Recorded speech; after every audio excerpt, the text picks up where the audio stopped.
Petrol pump का नाम बदलकर वहां पर भारत पेट्रोलियम से हटाकर मोदी वसूली केंद्र रख देना चाहिए, क्योंकि गरीबों का पैसा सारा छीनना चाहता है। जो गैस का एजेंसी है उसमें मोदी वसूली केंद्र नाम रख देना चाहिए। गरीबों का पैसा गैस के नाम पे वसूल रहे हैं कि गरीब के प्लेट से खाना छीना जा रहा है, गरीब के तन से कपड़ा छीना जा रहा है। ये सरकार सोची समझी साजिश कर रही है कि इस देश से गरीब कैसे हटेंगे। बंद कराने आए थे तवाइफों के कोठे, बंद कराने आए थे तवाइफों के कोठे, सिक्के के खनक देखकर खुद मुजरा कर बैठे।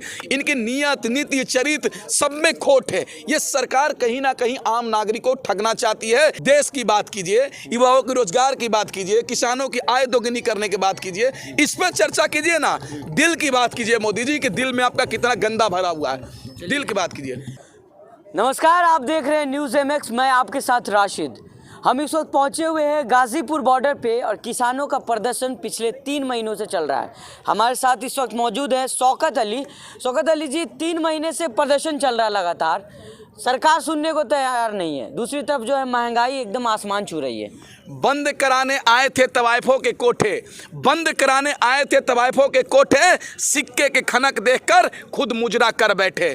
ये लोग 2014 से पहले कहते थे बहुत हुआ डीजल पेट्रोल की मार, अब की बार मोदी सरकार, बहुत हुआ महंगाई की मार, अब की बार मोदी सरकार। जो लोग कहते थे महंगाई की बात, जो लोग डीजल और पेट्रोल की रेट को कम करने की बात करते थे, उनके शासन में 100 रुपए पेट्रोल और 90 रुपए डीजल बिक रहा है। बाबा रामदेव कह रहे हैं ना कि देश हित में ये चलेगा, कोई दिक्कत नहीं है, खजाने में जाएगा। आप बताइए ना, 2014 से पहले जब 70 रुपये पेट्रोल मिलता था और 60 रुपये डीजल मिलता था, तो यही पौने 2 आंख वाले रामदेव बाबा, यही सलवार जीबी रामदेव बाबा कहा करते थे कि बच्चों, रजत शर्मा के स्टेडियम में बैठकर पूछते थे, बच्चों तुमको 70 रुपये पेट्रोल चाहिए या 35 रुपये, बच्चों तुमको 60 रुपये डीजल चाहिए या 30 रुपये। तो बच्चों ने तो वोट दे दिया, लेकिन आज पेट्रोल 30 रुपये नहीं मिल रहा है, बल्कि 100 रुपये भी पार कर गया। डीजल 30 रुपये नहीं मिल रहा है, लेकिन 90 का भी आंकड़ा पार कर गया। कहाँ है रामदेव बाबा? स्टूडियो में बैठ के कह रहे हैं रामदेव बाबा कि आप साइकिल पे आ जाइए आप लोग। तो एक काम कीजिए रामदेव बाबा जी, सबसे पहले शुरुआत ये भाजपा के लोग, रामदेव बाबा, पौने 2 आंख वाले बाबा और मोदी, अडानी और अंबानी साइकिल पर चलना शुरू करे, तब देश की जनता चलेगी। क्योंकि हमारे टैक्स से तुम फॉर्च्यूनर में घूमोगे, हमारे पैसा से तुम फॉर्च्यूनर में घूमेगे, लेकिन देश की जनता साइकिल से चलेगी। शर्म आना चाहिए भाजपा के लोगों। तुम लोग 2014 से पहले बहुत ड्रामा किए। उस समय मोटे मोटे हाथ से स्मृति ईरानी सिलेंडर लेके घुमा करती थी, लेकिन आज सिलेंडर 800 रुपये बिक रहे हैं। लेकिन फिर भी ये दल्ले, जो दलाल है भाजपा के लोग, ये अपने अपने घरों में छिपे हुए हैं, बस की मोदी का चमचागिरी कर रहे हैं। बताइए ना, अमिताभ बच्चन कहा करते थे कि सिया राम जी कह गए सिया से कि ऐसा कलयुग आएगा, राम जी कह गए सिया से कि ऐसा कलयुग आएगा, कार कैश से खरीदाएगा, लोन से पेट्रोल खरीदाएगा। ये अमिताभ बच्चन कहा करते थे, लेकिन आज वो अमिताभ बच्चन सरकार का गुलाम बन चुका है। देश का जो एक तबका है वो तो कह रहा है कि देश हित में हम करने को तैयार हैं। कौन कह रहा है? कौन कह रहा है? भक्त लोग कह रहे हैं। देश का आम नागरिक बताइए ना, सड़क पर है, महिलाएं सड़क पर है, किसान सड़क पर है, युवा सड़क पर है, देश का व्यापारी सड़क पर है। ये बात कौन कह रहा है कि हम 500 रुपये भी पेट्रोल होगा तो खरीद लेंगे, 300 रुपये भी डीजल होगा? तो ये लोग भक्त कह रहे हैं। जिनको भक्त जानते हैं किसको बोलते हैं? भक्त उसको बोलते हैं जिनको अगर मोदी जी कह देंगे कि भैंस को फेयर लवली लगाने के बाद भैंस गोरी हो जाएगी, तो भक्त तब तक फेयर लवली लगाते रहेंगे जब तक भैंस गोरी नहीं हो जाएगी। भक्त की बात करते हैं। भक्त लोग तो वही है। 3 बातों पे देश की जनता कभी विश्वास मत करना। आपके चैनल के माध्यम से कहना चाहता हूं, देश की जनता तीन बातों पे कभी ध्यान मत देना। एक मोदी के जुबान पर, दूसरा पतंजलि के सम्मान पर, और तीसरा भक्तों के ज्ञान पर। भक्त इतना भी कह देंगे, भक्त का तो कुछ ही और छोड़ नहीं है। भक्तों की बात नहीं कीजिए। देश में 3 काम मुश्किल है: भक्तों को समझाना, चींटी को लिपस्टिक लगाना और हाथी को बच्चों को गोद में खिलाना। अच्छा ठीक है, भक्त की बात कर रहे हैं आप, बाबा रामदेव क्यों विरोध कर रहे हैं? कोरोना का दवाई उन्होंने बना दिया। एक देखिए, रामदेव बाबा ऐसा देशद्रोही है कि जब हमारे देश में कोरोना वायरस आया आया था, लॉकडाउन आया था, तो जुलाई के महीने में रामदेव बाबा ने कहा कि हमारी पतंजलि कंपनी ने कोरोना वैक्सीन बना लिया है। पूरे दुनिया में हल्ला हो गया, लेकिन वो वैक्सीन सही साबित नहीं हुआ, देश की जनता को गुमराह किया। अगर यह रामदेव बाबा अमेरिका में रहता तो फांसी के फंदे पर चढ़ गया रहता, उसको देशद्रोही मुकदमे करके जेल में डाल दिया गया था। लेकिन आज शर्म आना चाहिए देश को कि जो व्यक्ति ने देश को मूर्ख बनाया वो आज महंगी महंगी गाड़ियों में घूम रहा है, स्कॉट लेके घूम रहा है। क्यों? तो तुमने तो लॉकडाउन के नाम पे बता दिया। तुम बताओ ना, गाय का मूत्र 90 रुपए लीटर बेच रहा है रामदेव बाबा, लेकिन किसानों का, हम जैसे गरीब का गाय का दूध 40 रुपये कोई खरीदने को तैयार नहीं है। क्यों भाई? ये दोहरी नीति क्यों है? ये मतलब वही हो बात हो गया कि हम दो हमारे दो। ये सरकार दो आदमी की है, दो लोग चला रहे हैं, दो लोग राज कर रहे हैं। आप लोग सरकार का विरोध कर रहे हैं, लेकिन व्यापारियों की विरोध कर रहे हैं। लगातार बाबा रामदेव को टारगेट आप लोग करते हैं। वही क्यों नहीं टारगेट करेंगे?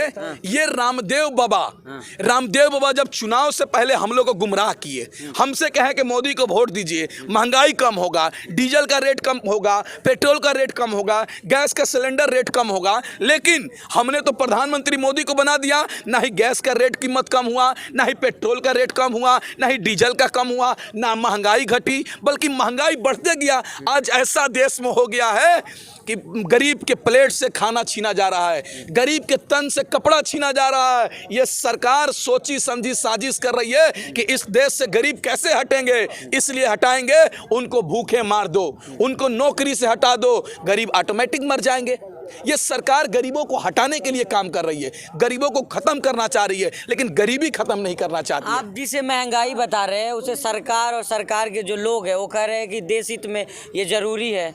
देश हित में बात कर रहे हैं, ये अंधभक्त की बात करते हैं। यही अंधभक्त 2014 से पहले इस महंगाई को डायन बताया करते थे, लेकिन अंधभक्ति में 2014 के बाद अभी महंगाई बढ़ रही है। तो ये भाजपा के लोगों को अभी की जो महंगाई जो डायन थी पहले 2014 से पहले जो डायन थी, अब इनकी डार्लिंग बन चुकी है। इतना इनको महंगाई से प्यार हो गया है। अरे भाई, तुमको कहना ये पेट्रोल पंप का नाम बदलकर वहां पर भारत पेट्रोलियम से हटाकर मोदी वसूली केंद्र रख देना चाहिए, क्योंकि गरीबों का पैसा सारा छीनना चाहता है। जो गैस का एजेंसी है उसमें मोदी वसूली केंद्र नाम रख देना चाहिए। गरीबों का पैसा गैस के नाम पे वसूल रहे हैं। ये जो दुकानें हैं, मॉल हैं, उसके नाम पर देश के लोगों से ठगना चाह रहे हैं ये मोदी जी। कहीं ना कहीं बताइए ना आप, मोदी जी बंगाल चले जाते हैं चुनाव में, अभी भाजपा के कार्यालय में बैठकर 8-8 घंटा मीटिंग करते हैं, लेकिन ना युवाओं की रोजगार की बात करते हैं, ना महंगाई कम करने की बात करते हैं,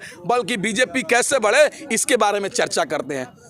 इंटरनेशनल देखा जा रहा है, सरकार के लोग कह रहे हैं कि जो पेट्रोल के दाम है ये भारत के लोग थोड़ी तय करते हैं, ये इंटरनेशनल महंगाई है, इस वजह से यहाँ भी महंगा है। देखिए, एक बात बता देते थे, 2012 में जब पिछली जो सरकार थी वहाँ पर $100 बैरल के हिसाब से पेट्रोल खरीद के $100 के बैरल से पेट्रोल खरीद के 60 रुपये 70 रुपये बेचा करती थी। लेकिन आज $60 के बैरल खरीदकर ये सरकार 100 रुपये पेट्रोल बेच रही है। आप देखिए, उस समय की सरकार महंगी पेट्रोल खरीद के सस्ती बेचती थी अपने देश के नागरिकों को, लेकिन ये सरकार सस्ती पेट्रोल खरीदकर देश के आम नागरिक को ठगने के लिए महंगी बेच रही है।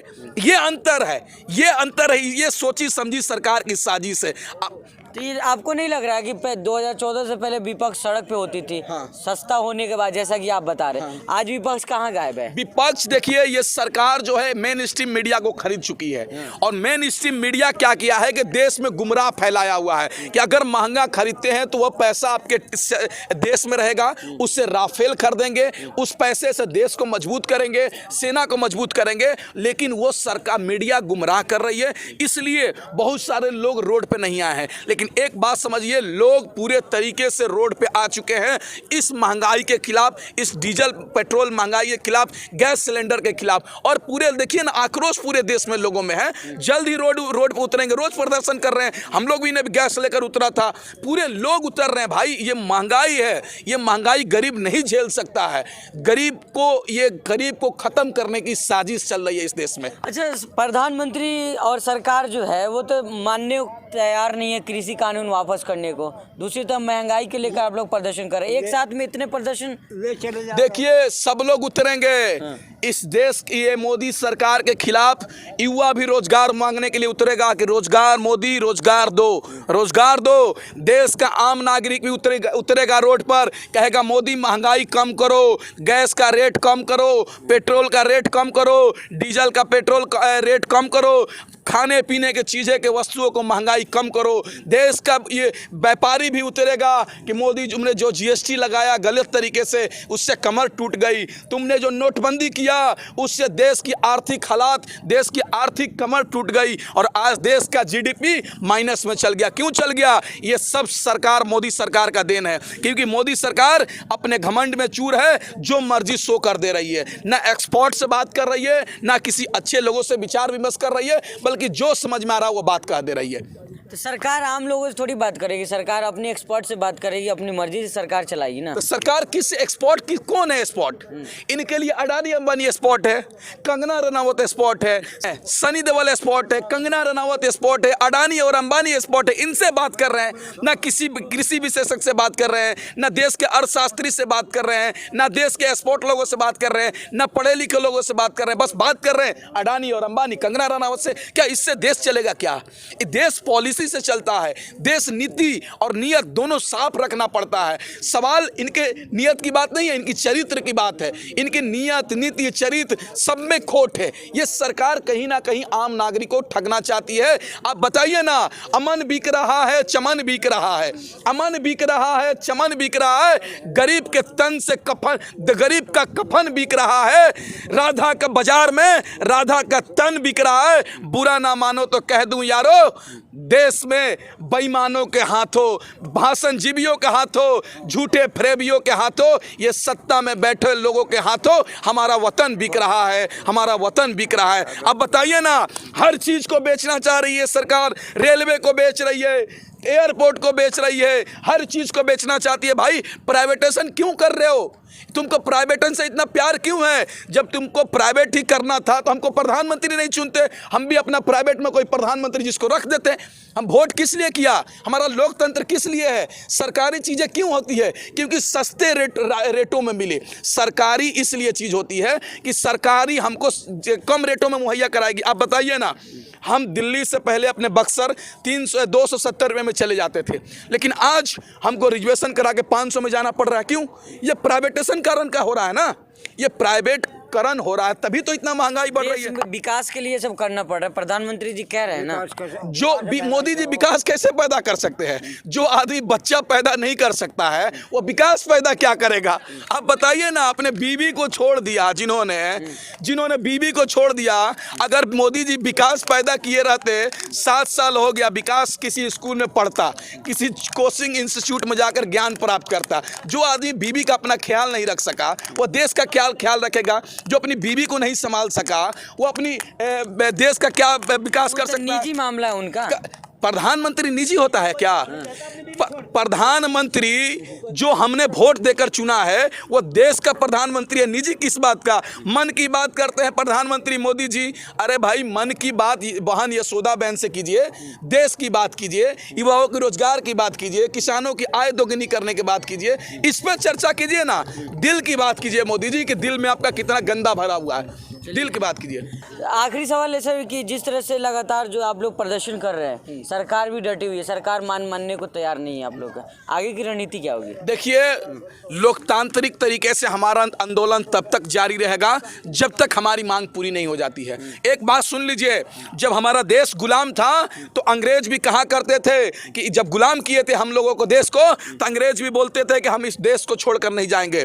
जब हमारी सीता माता को अपहरण रावण ने किया था, उस समय भी रावण कहा करता था कि हम सीता जी को नहीं छोड़ेंगे। उसी तरीके से ये हिटलर शाही मोदी सरकार भी कह रही है कि तीनों कृषि कानून रद्द नहीं करेंगे, एमएसपी पे कानून नहीं बनाएंगे। तो आप थोड़ा सा इंतजार कीजिए। इस देश से अंग्रेज को भी भागना पड़ा, रावण को भी, सीता जी को भी छोड़ना पड़ा। उसी तरीके से मोदी सरकार को तीनों कृषि कानून भी रद्द करना पड़ेगा, एमएसपी पे कानून भी बनाना पड़ेगा, और हम लोग इस सत्ता से उखाड़ने फेंकने का भी काम करेंगे ये मोदी सरकार को। क्योंकि जो सरकार सरकार युवाओं के रोजगार की बात नहीं करेगा, महंगाई कम करने की बात नहीं करेगा, किसानों की बात नहीं करेगा, महिलाओं की सुरक्षा की बात नहीं करेगा, वो सरकार, वो प्रधानमंत्री हमारे देश में राज नहीं करेगा, राज नहीं करेगा। बहुत शुक्रिया हमसे बात करने के। तो ये थे प्रदर्शनकारी जो गाजीपुर बॉर्डर पे उपस्थित है और बता रहे थे कि एक तरफ तो ये लोग जो तीनों कृषि कानून जो इसे काला बता रहे हैं उसके लिए लड़ रहे हैं, दूसरी तरफ जो है पेट्रोल और डीजल को लेकर जो महंगाई बढ़ रही है उसके लेकर भी ये लोग साथ में ही आंदोलन कर रहे हैं। गाजीपुर बॉर्डर से न्यूज़ MX के लिए मैं राशिद कमाल।